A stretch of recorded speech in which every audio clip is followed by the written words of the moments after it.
Hey, what's up guys, it's Malvision, and today we're going to be talking about the Resto Druid Mage Tower Challenge in 10.1.5.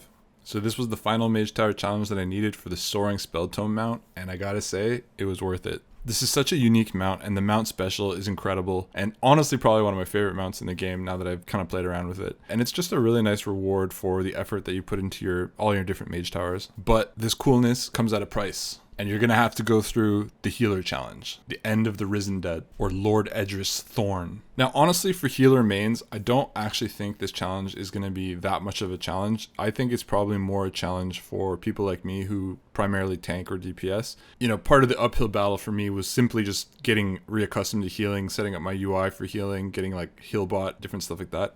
But if you're already set up, this is probably going to be half as bad as what I went through. However, it's important to note that it's actually not much of a healing challenge in the sense that you're not healing for a lot of it. A lot of the difficulty actually comes from the need to crowd control and multitask and do DPS. So it's a lot more than just healing green bars up, because it's like anybody could do that. But while you're doing that, you also have to CC, you have to interrupt, and you have to watch your movement. You actually have to be standing at the right place at the right time. So overall, mechanically, I actually thought this was an incredible challenge to test healers, but really to test anyone. I think it's just, of all the Mage Towers, I honestly think this one put together was probably the hardest to execute. It was my highest attempts needed to beat, and I think this will probably cause the most wipes. But it's also worth mentioning that it's front loaded. Like, the hardest part is the start of the challenge. It actually gets easier after. The middle part is free. Like, it basically gives you the middle part for free, and then there's a little bit of challenge towards the end. So here's a really quick overview of how this healer challenge goes. You have a party of 4, you have to keep them alive, and you have a tank. You have a rogue and you have like a hunter. First phase, you have to kill all of the adds. Pretty simple, but it is probably the most difficult phase. Phase 2 is an intermission. You can take as long as you want to drink, get your spells off cooldown. In phase 3, your party gets captured and you have to rescue them. This is a solo phase. You don't have a party to heal. It's more of a DPS phase. I spent this whole phase in Boomkin. In phase 4, you get another break. You can take as long as you want. Once again, you can change spec, get consumables, let your spells come off cooldown. In phase 5, you have to heal up ghost adds before they reach the boss, otherwise they turn into enemies, and then you also have to keep your party alive because they start fighting each other. And then finally, in phase 6, you fight the main boss, and you have to keep your party alive while they DPS them down. This challenge is the longest of all the different Mage Towers, but that's also partially because there are breaks built into it, and you can take as long as you want. So ultimately, my final kill was about 18 to 19 minutes long. I'm going to try and keep all my explaining stuff short because the challenge is so long, so I don't want it to be like a 40-minute video. But I have a ton of tips and insight to help you get this down a lot faster and take a lot fewer attempts than it took me. Alright, let's talk about gear real quick, because this can have a significant impact on how difficult this Mage Challenge is for you. As you can see, I'm peaking at 658 intellect. My trinkets of choice were the Purified Shard of the Moon and Archimonde's Hatred Reborn. The Heirloom Absorb trinket plays a huge part in phase 3 and the final boss. I just happen to have the legendary Archimonde trinket in my bag, but the reason I'm using this is because it scales down the best by far. It provides 35 intellect, which is more than a typical trinket. All trinkets in the game will typically scale down to 21 intellect inside of the time walking. But in addition to that, it also provides a massive amount of secondary stat, not only mastery, but also versatility as well, as much as any other main piece of gear like a chest piece or a helmet. The legendary equip effect doesn't work, but it also doesn't matter, because all you really want is a stat stick. The rest of my gear is fairly typical for time walk scaling. I just got as many gem slots as I possibly could. For embellishments, I'm using the Elemental Lariat because it has the most sockets. It also has good uptime, about 30%, and the Undulating Spore Cloak because it has a passive heal and absorb shield. For weapon, I'm using the Siege of Orgrimmar Heirloom Staff. This is the most optimized that I've been for a Mage Challenge. I do have to admit that because this was my final challenge, I kind of went all out. I spared no expense on this one. And for the fun of it, I did splurge on the +6 Queen's Garnet Intellect Gems. Is it worth it? Well, if you count up all the sockets that you would use the +4 in and you swap it for a +6, that's 18 sockets times 2. So you're getting 36 intellect, which is 75% more primary stat than any trinket can give you. So you're basically getting another free gear slot. And in this case, every hot and every dot tick will be 36 intellect stronger. And that just adds up. So if you really want to crush this challenge, yeah, it's worth it. To prepare for this challenge, I paid a visit to Garrosh and Siege of Orgrimmar. He's got some really good shoulders with socket bonus intellect. And then I experimented with different trinkets. I played with as many different trinkets as I could get my hands on, honestly just out of curiosity. I can tell you that the Ravaged Seed Pod is no good in this one. I wouldn't recommend it. It doesn't really heal much. It doesn't really damage much. I also went and farmed the new Time Rifts to get the Paracausal Flake trinket. It looked like it could be promising because it has intellect and it does damage and healing. But after my test, it's garbage. The damage proc doesn't do anything. I also have to kind of call out the Wowhead guide because it recommends these 3 trinkets: Mote of Sanctification from Halls of Valor, Brewkeeper's Promise, and Whispering Incarnate. Like, honestly, what is this, man? Like, for starters, the Brewkeeper's Promise trinket does not work on the NPCs in the challenge. You can't apply it to them. Second, the Whispering Incarnate icon only really benefits from having other teammates that also have the Whispering Incarnate trinket. So the NPCs don't have anything. It's not going to work on them either. So it just becomes a 21 intellect stat stick, which you can find way better. I did farm Halls of Valor on normal to get the Mote of Sanctification. And while it does have a nice big burst heal, it's not really necessary and it doesn't contribute to your DPS because it's just giving you mastery passively. And honestly, healing the friendlies up is not a difficult part of this challenge. You have more than enough heals. Mana is not a concern. You can just spam heals. It's really not that bad healing the party up. And because you can only use it every minute and 30 seconds, it's not really going to save you from anything. And then passively, it's just providing a little bit of mastery. You're better off going for primary stat, which is also going to increase your DPS. So this trinket is not really valuable, especially when you have things like Tranquility, Wild Growth. All of your default Resto Druid spells kind of devalue this trinket and you really just don't need it. I even bought the Dark Moon Fair trinket Dance to experiment with, and it's garbage too. Don't use it. My personal recommendation is to get 2 intellect trinkets, potentially with an on-use damage proc, and the Heirloom Absorb trinket, and you're set. Alright, let's talk about talents, because this is the one Mage Tower where I actually use 2 different builds. The reason is because there are opportunities to switch. The first few phases are different than the final phase, which you can really optimize specifically for the final boss. So there is value in having 2 different builds for this particular challenge, although you could do it with 1. So I just want to talk about some of the key talents for the first phase. The first phase is really about crowd control. You want to be interrupting the Knife Dance and you want to be interrupting the Mage. For the Mage, I use Skull Bash. This is going to convert you into bear form. You want to macro this in because it has to be in bear form in order to use Skull Bash. But this is a really good talent just to interrupt the Mage. Unfortunately, what that means is that you have to take all these different talents that you don't really need. I opted not to use Cat Form for DPS in this challenge. I know a lot of people say you should use Cat Weaving for Resto Druid. I don't actually think that that's the case for this Resto Druid challenge. I think Boomkin is much better because you can dispel, you can heal, you can do a bunch of different things in Boomkin that you simply can't do with Cat. Also, the regen of energy for the Cat, it simply just doesn't provide enough DPS. Boomkin can DPS the whole time.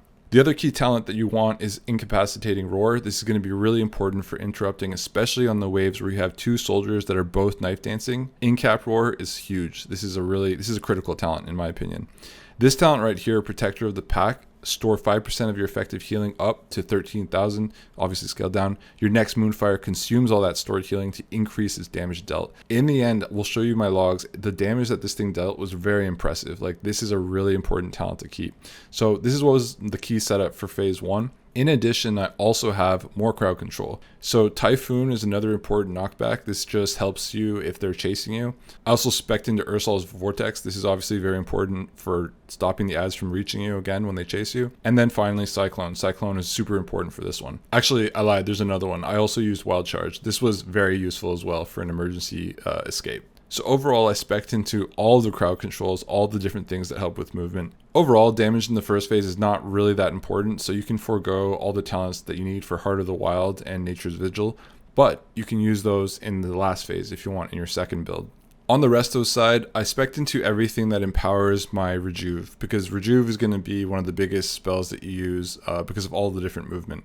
So I'm going to link this build, you can copy it, but this was everything that I needed. You can apply Rejuve twice to the same target. When your Rejuve heals a full health target, its duration is increased by 2 seconds, up to a maximum of 6 seconds per cast.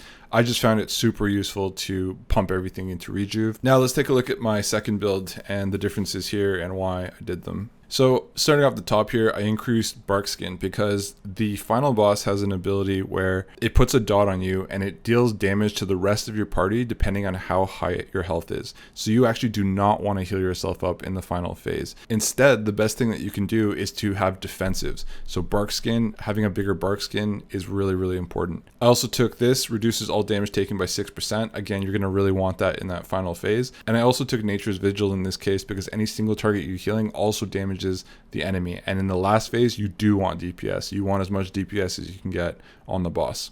So that's it. I'll link both builds below, but really the key is in the first phase, you want as much crowd control as you can get. And in the final phase, you want as much DPS as you can get and absorbs. Not necessarily healing, but you want absorbs and defensives. Macros are huge in this one. I'm going to list these all below. I don't know if we want to talk about all this, but really the key is this one. Target Corrupted Risen Soldier, cast Cyclone. This is really big because you're going to want to be interrupting these guys with Cyclone all the time. Another key spell, this is going to be for the final phase, is actually Cancel Aura. As I said, there is a debuff on the final boss where the higher your health, when it falls off, the more damage it does to the party. So you actually are going to want to cancel your heal over time effects so that you hover around 50% health, but don't go beyond that. Another macro that I use for escape is this one. Wild Charge is really nice for getting away, but you first have to be in mount form or travel form to get the most out of it.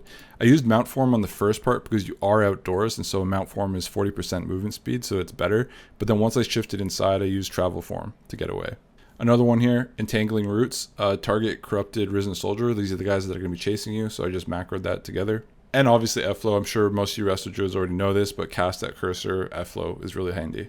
Here's my macro for the Mage Interrupt. Cast Bear Form, target Corrupted Risen Mage, cast Skull Bash. Very simple. And then the last macro that makes life so much easier is this one right here. Nature's Cure, target Panicked Soul, cast Nature's Cure. This is the guy that runs around fearing, and if you get touched by his fear, you get feared too, and then you just get delayed. So you just want to walk up to him, cast his button, and you're going to be done with that phase. Alright, the last thing that I want to mention before we get started is I have to shout out some of the add-ons that make this a lot easier. So personally, I use Tell Me When. I've been using this for years. I prefer this over weak auras because it's so much easier to customize. You can just use it on the fly. You don't need to know any coding or anything. So I use it to track my debuffs, my buffs, my procs, and the special things like, for example, Ignite Soul on this particular challenge. I just make a really big aura there, so it's just fantastic. It tracks everything that you could possibly need. The next add-on that I want to shout out is Plater, because really, I mean, everybody knows about Plater by now, hopefully, but the best part is that you can customize the NPC colors and names. So if I type in Risen here, so these are the enemy units from the Resto Druid Mage Tower challenge, and I just changed the colors because it helps to identify, when you're in the heat of combat, it can be really easy to like lose track of what's what. But I specifically changed the color of the soldier because they're one of the biggest threats. And then I also changed the color of the mage so that it's just really easy to identify where they are, who I need to focus and prioritize, okay? The Arbalist was nothing, so I just kept them red. So really important for Plater. I probably should have mentioned this in my other challenges. If you go and look back at my other challenges, you'll see that the color of the plates for special units are colored differently. And then obviously I used Healbot. Healbot doesn't really need much of an introduction. This is a staple in the WoW community, but really I use it because you can use your mouse, set up keybinds for your mouse click, shift click, control click, alt click, all that stuff can come into play. So it just makes it really easy to heal targets up. All right, let's get started. So first off, you have the Risen Arbalist, and this is like an archer that has a mana sting ability. There's gonna be a big blue arrow on the ground, and you're gonna wanna hide behind your party to avoid getting shot. The person that gets hit with it, the first person, you're gonna wanna dispel that right away. If you get hit by that sting ability, you're going to lose a big chunk of your mana, so try not to let that happen. Next is the Mage and another Arbalist. So the Mage has a stacking buff every time he casts Arcane Blitz. So you're going to want to try and interrupt Arcane Blitz a few times so that, he doesn't stack up too high. But honestly, the Mage is really soft, so they die fairly quickly. They're not really an issue, but you should prioritize them first. I'm in Boomkin form right now because I know there's just not a lot of damage at this phase. There are times where you actually don't want to DPS because you're going to trigger the next wave earlier before your cooldowns are even up. So you don't actually need to DPS here at all. You can just stay, but I was just, I've been through this, so I was kind of just trying to speed it along. Find shelter. The next wave has the first soldier, and this is going to be probably the trickiest unit in this whole first phase of the encounter. So Knife Dance is that ability that's going out right there. You're going to want to interrupt that with Incapacitating Roar.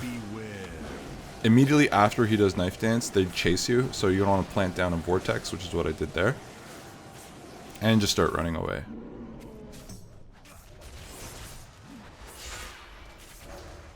The next cast is also going to be a charge, so you can Cyclone, you can run away, you can Typhoon. Sometimes Typhoon doesn't work though, so just be careful with that. This is probably one of the hardest waves here. You get double soldier.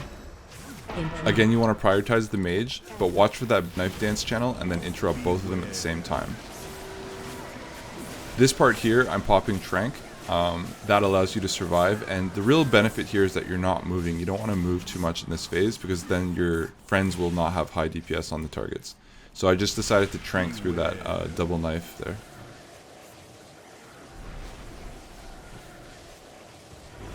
Okay, that's 2 chase. Now they're going to do Knife Dance again. Unfortunately, they're staggered, so that's not good. Hopefully we can get both. In-cap roar right there. There's a subtle detail that you need to be aware of, and that's you don't want to interrupt them as soon as they start casting Knife Dance. There's like a precast, and then there's a channel. It's the channel that you want to interrupt, not the precast. If you interrupt them when they're precasting, they'll just start channeling again after. So, see that? Okay, then. Yeah, there we go. Next, we have a mage, a soldier, and an arbalist. Again, focus the mage. Keep an eye on the Knife Dance. Find shelter. The Knife Dance does a ton of damage, so you really want to make sure you interrupt that.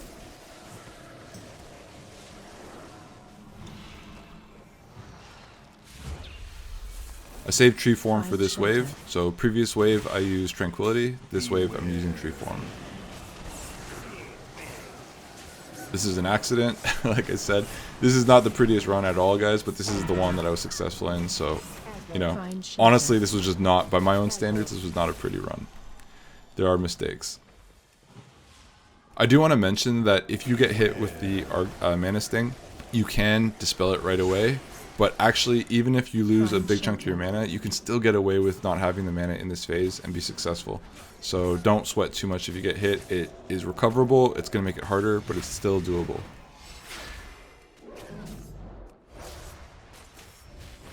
Okay, so here I was just looking up the this trinket, this paracausal trinket, and I noticed how little damage it was doing.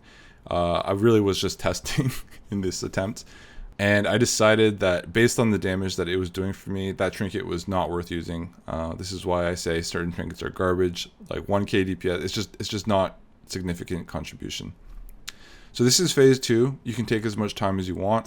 You know, let your things come off cooldown. I'm letting my tree form come back up.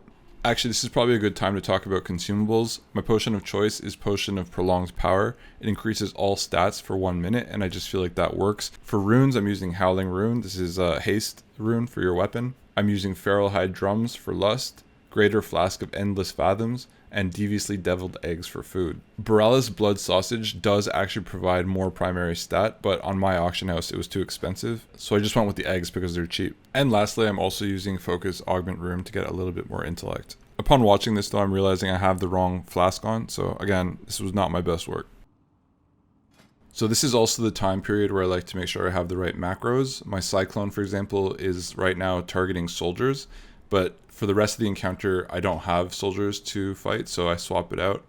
I make sure my correct Dispel macro is there for the fear target. And I'm making sure that my cancel aura on all my hots is there. And then the last thing is usually just my mount. I just make sure that my mount macro wild charge is swapped. Again, outdoor versus indoor. These are all things that I did. You don't have to do this at all. But right here, this is where I'm kind of debating what trinkets I want to execute this next phase with. And this is where the Absorb trinket is super useful, guys. Like, it is super duper useful. The other benefit of the Heirloom Absorb trinket is that if you're fighting demons, which everything in this place are demons, it has double the Absorb. So this trinket is perfect for this instance. And you'll see why coming up soon. I'm not editing this part out because I want to give you a real sense of how much time you have and how the challenge is paced.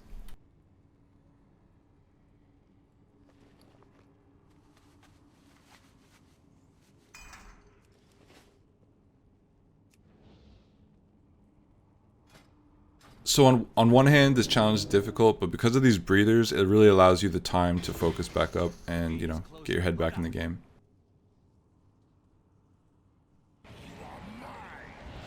So at this point, your party gets captured and you're surrounded by these flickering eyes. You do not want to walk up to them because they have like an AoE around them that does significant damage. And when they die, they deal about 500,000 damage to you, so like half your health, or 5,000 damage rather. Right there I had my trinket propped, so I used the trinket to absorb that first one, that initial hit. It's really important to clear yourself a spot so that you're not in the middle. I'm using Iron Bark for the next two to absorb the damage there, making sure to heal myself back up in between. And then the last few I'm going to use Bark Skin, and just making sure that again I heal myself up in between, get hots rolling, pre-hots rolling. I also think it's important to use a Typhoon here, just to, you know, you don't have to, but you see that aura around them, it's kind of getting closer. A little Typhoon just gives you a little bit more margin, a little bit more space, a little bit more breathing room. And again, there is a timer, but I honestly didn't even know there was a timer for this phase until literally this last attempt here, because I don't usually have that side panel open. So don't even worry about the time, just literally, you know, you can do this pretty casually and you'll be fine. So those orbs that I was killing, if they're alive, they actually have this chain effect on you. It deals pretty high damage, so you don't want them to be alive. Just hit them with a Sunfire and it'll AoE anything around it. I'm spamming Sunfire on these bats. If you don't kill the bats, they actually have a stacking and rage ability. Honestly, I didn't even know about that until I was like AFK one time. So again, this part is just honestly free. I consider this part pretty free. Anybody can do this part. Alright, so once this gate goes down, this is when you want to use that Dispel macro that I talked about earlier. See that guy that's running around being feared? If you touch his fear, you get feared as well. So instantly I pop that, and now I pop Tranquility. There are 3 friendly NPCs around, they're damaged, you want to heal them up. I just use Trank, and then it just deals with this whole phase. I don't heal them up individually. Next we have another Arbalist. We've dealt with this unit before that has the Mana Sting. It's going to teleport and do the Mana Sting ability on you. Find shelter. And so you just want to hide behind your friendlies to absorb that for you. I actually found it, you don't want to stand right beside them because she'll teleport to an inconvenient location to angle yourself. So if you kind of just stand in the middle of the stairs, that's the perfect place. I did get hit there. I should have used the other guy for cover. Note to self. And that's it. That's it for that phase. Next, we're going to go through a wall of these unstable Fel Orbs. You're just going to want to Sunfire your way through to AoE them all down. You have like, I don't know, maybe 5-10 seconds to run through it before they become active again. Alright, this phase can be kind of tricky, but it's not too bad. You're going to want to, I personally wanted to Cyclone this guy. So get him out of the picture. There are 3 flickering orbs. You want to deal with either the one on the left or the right first, so you have somewhere to run. Followed by the one on the left side, I guess, is what I chose this time. And then you have to watch out for these little mines that he puts down with the rotating blade. They're not one-shots. In fact, the damage isn't that bad. The flickering eyes are much worse. The key here is that you do not want to go close to those flickering eye.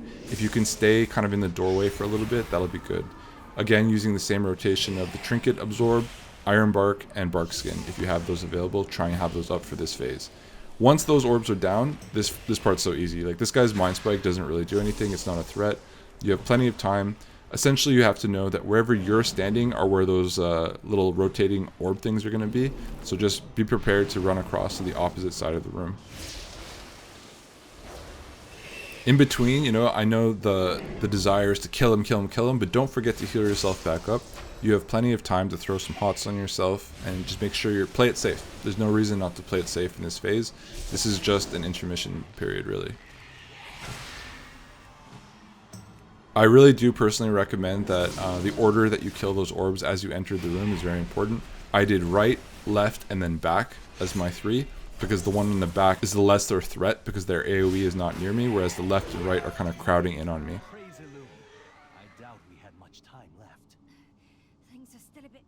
Alright, so this is the second intermission phase. You have as long as you need to get your cooldowns back up. You can change spec, you can change gear, refresh your stuff, and just get mentally prepared for the last phase.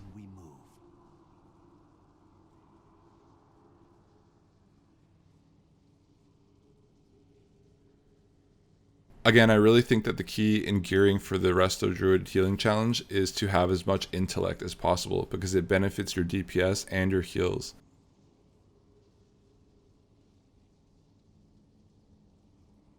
The only exception to that, in my opinion, is the Absorb Trinket. It is so good in this challenge, it just, you know, it negates 1/3 of the problems.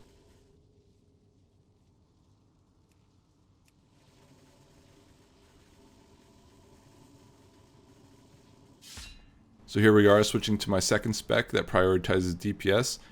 Really, I wanted Nature's Vigil for this so that when I heal, I do damage. As it turns out in this run, I did forget to pop it in the end, so it wasn't worth it, but at least I'm optimized. You know, my bark skin's longer, I take less damage. I still think it's worth to switch specs because the last phase really is a little different than the rest of the encounter.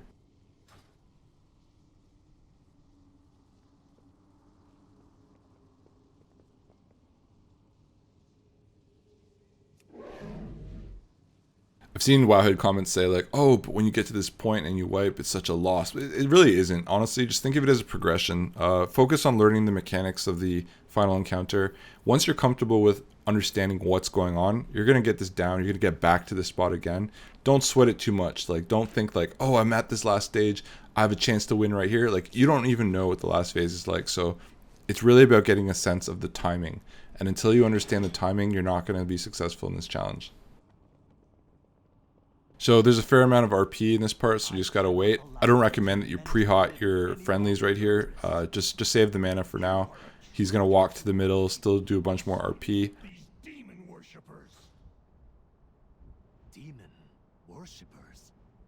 And then you can start, you know, spending your mana. But right now you don't need to spend any mana.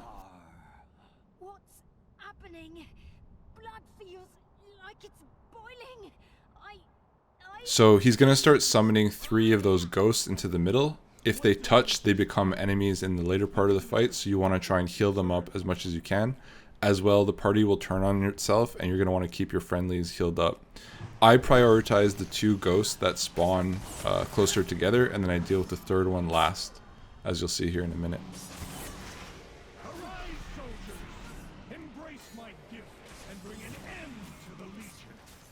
Okay, so he goes into the middle. And there he goes. You're not going to be able to heal them up right away. They're not targetable until they're past that banister. Now you can start healing them up.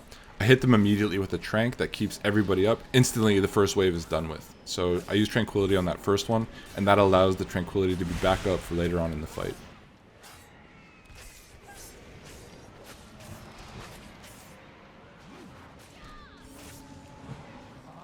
Next, I go into Tree, again prioritizing the 2 healing ghosts that are close together. I'm just spamming regrowth on it for the first guy. 2.5 should do it.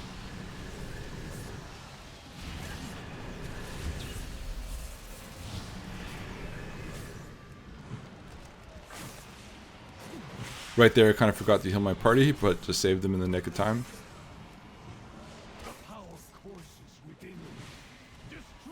Again, focusing the 2 that are close together.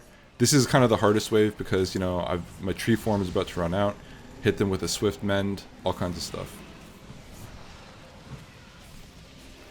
It's okay if you let one through. It's just going to spawn units that you're familiar with already.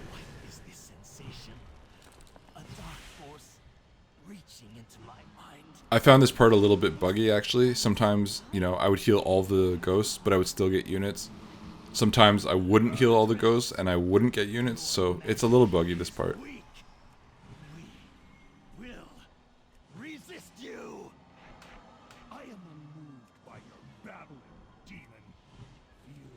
When he says True Commander's Army, that's usually when the enemy units come out if they happen. So right here, we get 1 soldier, which is fine. Same abilities as before. They're going to do the knife dance, so just get ready to CC it.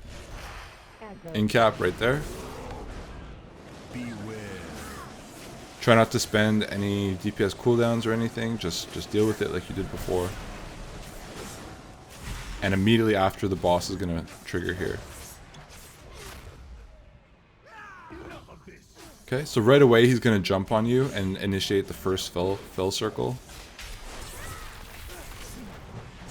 Now, the fell doesn't do that much damage, and you're actually going to want to use it. So there's that debuff. Again, that Ignite Soul is going to do damage to the party based on how high my health is. So you want to be around 50% health. If you're above 50% health, you dip your toes into the fell and get down to 50%. Right there, I clicked my cancel heals so that I didn't heal up too high. And you can see my aura, 5 seconds, 4, 3, 2, 1, orb is about to go off, bang, okay? So you can heal up your party, they're fine to heal up all the way, but yourself, you want to keep yourself around 50%. You don't want to go too low either, because he does the fell thing under you, and you're going to take a few dot ticks anyway, so don't get below Try to hover around 50%. I found that to be the sweet spot. I tried to do a strategy where I was kiting him around the room and like really optimizing the circles, but in the end I actually realized like a haphazard arrangement of the circles to leave gaps all over the room is kind of better. So just don't worry too much about the placement of the circles. While this is all happening, you want to weave in a couple of dots, Moonfire, Sunfire, Star Surge, you can get in a few procs. This is where Bark Skin comes into play. I know I have a Tranquility up, I'm going to probably use it on the next one. Target you.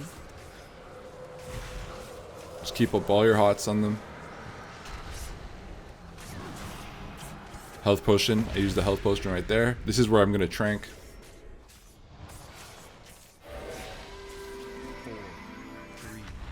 And you can actually just trank through this pane right here. Find a little gap on the edge of the room. I do have Tree Form. I still have Iron Bark. Don't die with anything off cooldown. And really you want to try, if you're going to die, you just want to hot up your party and they can clear off the last 8%. And that's it. So yeah, the sweet spot is really 8%, guys. If you can get to 8% and your party is at, 80 to 90% health, they can finish off the last 8% of the boss. So really you want to just get down to 8% and then they can take care of the rest. If you die, it doesn't end the challenge. Your party will carry you to victory. So that's it, guys. I have to say I really enjoyed this healer challenge. I thought it was a lot of fun to progress through. It was like a solo one-man raid. It's just something that's really fun to kind of like sink your teeth into. If you can just be patient and understand that you have to progress, you have to learn. It can be really satisfying once you complete it. So obviously I was in super optimized gear. You guys don't have to do that, but it definitely makes it easier. I highly recommend the Heirloom Absorb Trinket. I can't say that enough. It's going to make your life easier. Hopefully you learned some tips here to help you out with the challenge, and see you in the next one. I will probably still make videos for the other classes that I haven't done. I still need Shaman, Paladin, Death Knight, and Rogue. So I'm going to be making videos on those. I also want to make a video on Demon Hunter because that one was so fun and so satisfying to do, even though I have the raw recordings up on my channel already. So thanks for watching, guys. Hopefully this helps you, and good luck.